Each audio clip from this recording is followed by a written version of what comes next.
Hello friends, I'm very happy to be back in 2024 for our next chapter of cozy reading together.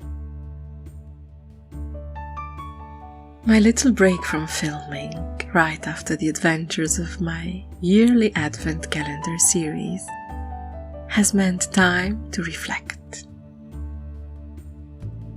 I love the sprint that is my December schedule, since it means discovering new authors and cultures, a bit of traveling and lots of creative endeavors. Yet, the excitement needs some balance, so I'm starting the year with the intention of coming back home. Here's what that means for me.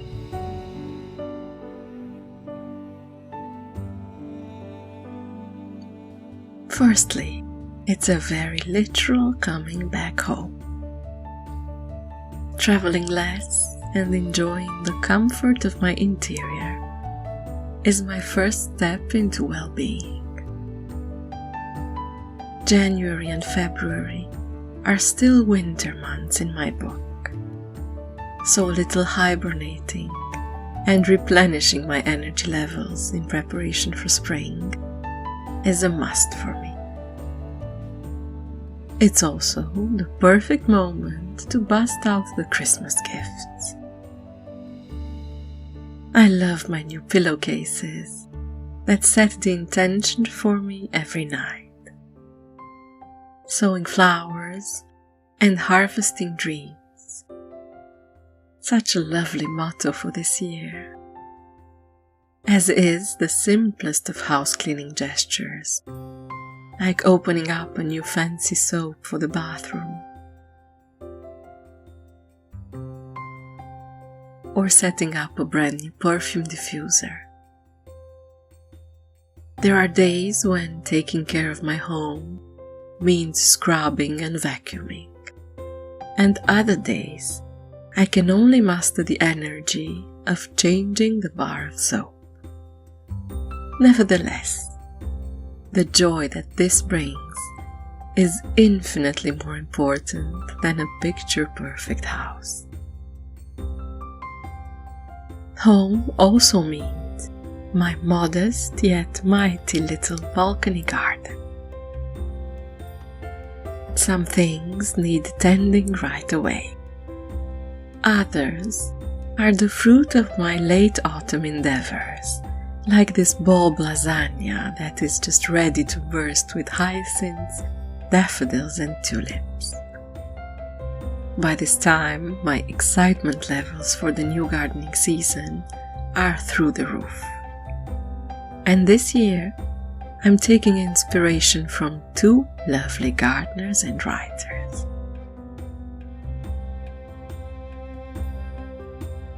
Sarah Raven's podcast is a favorite ritual of mine when leaving the office at night. Listening to her on my commute is the perfect symbol of closing the work window and opening up the leisure part of my day.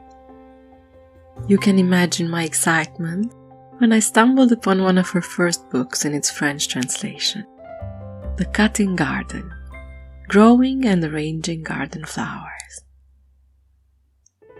From organizing your garden patch to choosing the right flowers that have a good vase lifespan, and then ideas for floral arrangements, this is a delight for any gardener. I've been browsing through it for a few days now. I feel the inspiration levels rising. Between my annual seeds collected last year and a few new additions ready to be delivered, the flower season is upon us. My second gardening book, that I'm about to finish as I film, is Catherine Swift's best-selling memoir, The Morville Hours. I've seen this praised on so many booktube channels. It was only a question of when. And this late winter was the moment. Catherine Swift moved into the Dower House at Moreville in 1988 with the ambitious project of creating a garden of her own. Yet, with her experience as a rare book librarian and researcher, she was not going to tackle this like any other gardener would. Researching the history of the property and of its many owners, strengthening her knowledge of endemic species or of historical landscaping, and ultimately documenting with deep honesty her journey as a person and as a gardener throughout the seasons, she ended up writing a truly remarkable book. Not to mention my absolute delight in her choice of structuring her opus as a medieval book of hours. You can take each aspect of it apart and find it enriching, or you can look at the whole and realize what a valuable lesson the book gives in living with intention. Necessary things for human life: fire, food, shelter, a home. Necessary things for plant life: earth, water, air, light. Necessary things for human growth: myth, legend, stories, history.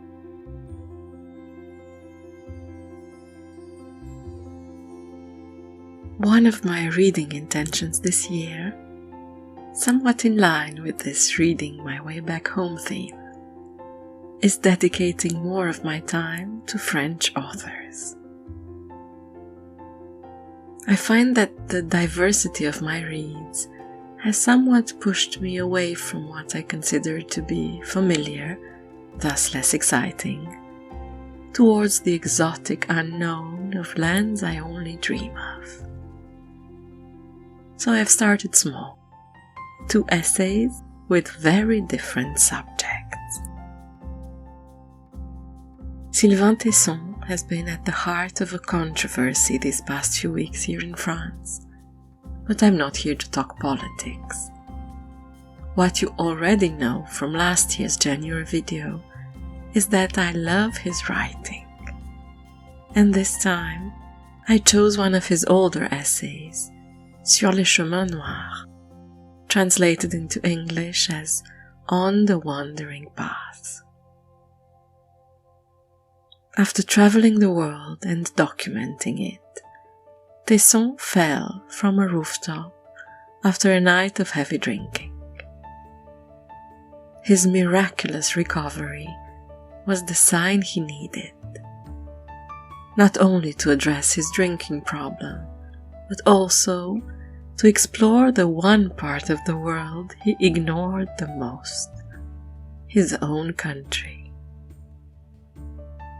He decided to travel across France by foot, in a diagonal from the Italian border up to the coast of Brittany, following the ancient peasant roads from old maps. This is an essay of introspection and an ode to the beauty of the countryside. His views might appear radical at times, as he professes his love of the authentic, be it in people or in landscapes.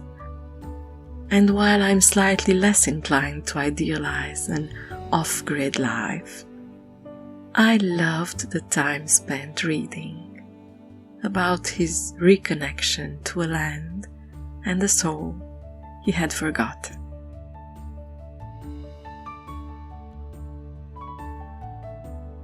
My second French book has brought me back to a series I spoke of almost 2 years ago, The Night at the Museum collection from Stock Publishing House.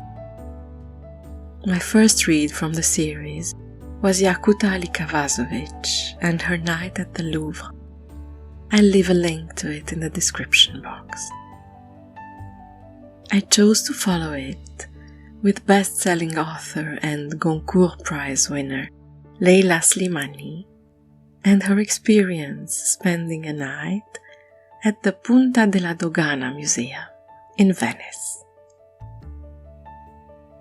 Le Parfum des Fleurs la Nuit was translated into English in 2021 as The Scent of Flowers at Night, and is an intimate testimony of what the life of a writer can be. I went in expecting an essay about art and museums, and I found the honest confession of a writer who feels intimidated by museums. The approach that Leila Slimani took to this unusual experience of nocturnal solitude in a place that holds centuries of history through its walls and contemporary art through its exhibits was surprising yet fascinating. Instead of art, it spoke of her, of doubt and vulnerability, of life's contradictions and our victory in surpassing them.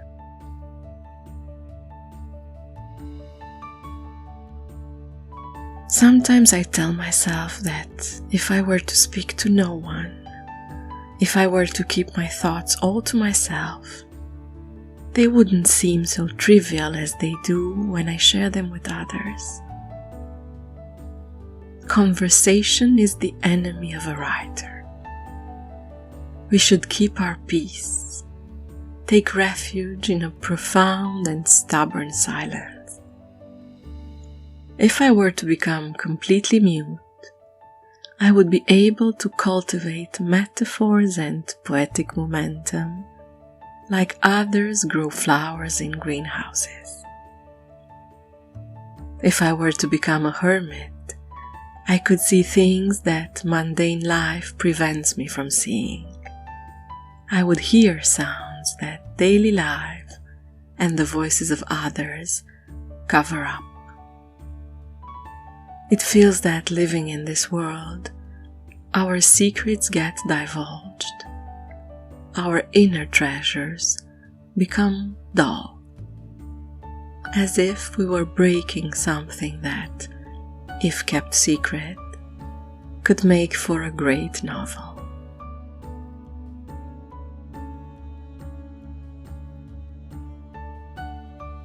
Reading my way back home also means reading Romanian authors. This is not something I often speak of here, since not many of them are translated into English or French. Still, I had to mention a novel inspired from true events that has been breathtaking. Tatiana Niculescu is a Romanian contemporary author that you've heard me speak of before in my video dedicated to Romanian author Mihail Sebastian. Her latest novel, called The Englishman at the North Station, tells the story of Brian Spencer, a real-life Englishman who, at the age of 81, just days after the beginning of the war in Ukraine, went as a volunteer to help the Ukrainian army in any way possible. Tatiana Niculescu met him on the train platform at the North Station in Bucharest as he was traveling to the Ukrainian border.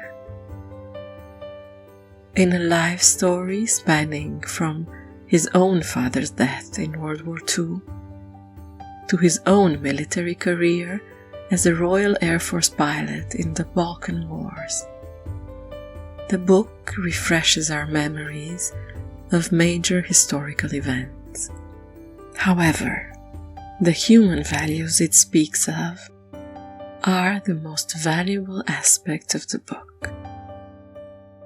Self-sacrifice, moral integrity, the faith that there is more good in the world than evil.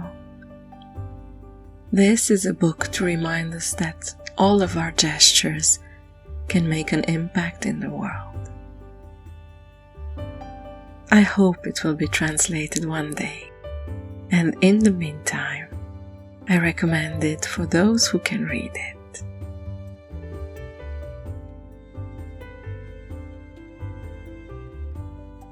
Days spent at home have a different charm to them when I take the time to bake. With all the winter spices behind me, I'm leaping into my spring favorites, as an incantation ritual if you wish, to bring light and color back. During the lockdown period, I discovered one of the most inspirational channels here on YouTube, Kylie Flavelle, and I believe it was in the very first video I saw of her that she baked her version of a traditional Tuscan lemon ricotta cake. This has become a spring favorite that I've been making ever since, a ray of sunshine for my 5 o'clock tea.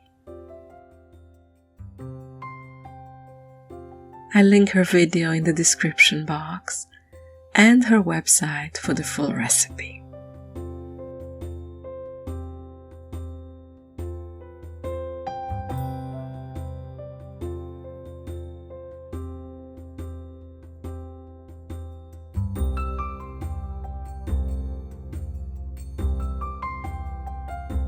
The last chapter of my Reading My Way Back Home journey has been dedicated to British charm. This is a vibration home for me. I've never lived there and only visited once. Yet there are authors and atmospheres that invariably conjure up a cozy, comfortable vibe that I recognize as my own. Golden Age mysteries are, of course, on the top of my list, and I've treated myself with a discovery. Georgette Heyer is considered a classic, yet you would be surprised how little interest translators have shown when it comes to her works. I read in 4 languages besides English, and yet I've only found out about her a few years ago. I've begun with one of her least famous mysteries, though I couldn't tell you why, since I personally had a lovely time reading it. Why Shoot a Butler? This has been a light, well-written novel, the type of page-turner you wish for when you're in a reading slump, or when you turn to books for a change of scenery, aka reading therapy. I'm a big fan. The plot is simple yet effective. The characters gather up all that I love in English country charm. And as for who did it, I had no suspicions up to the big reveal. So this was a winner for me.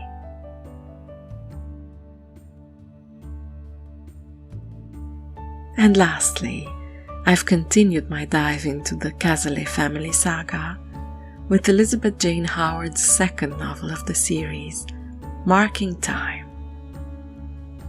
I love it when I manage to pace myself and not binge read the saga in 3 weeks.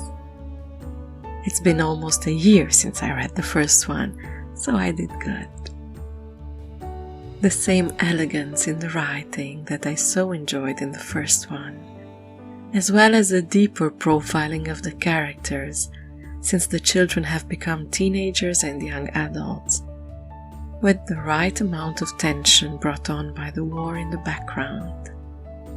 I'm still a fan, and can't wait to get to the 3rd book, but not too soon.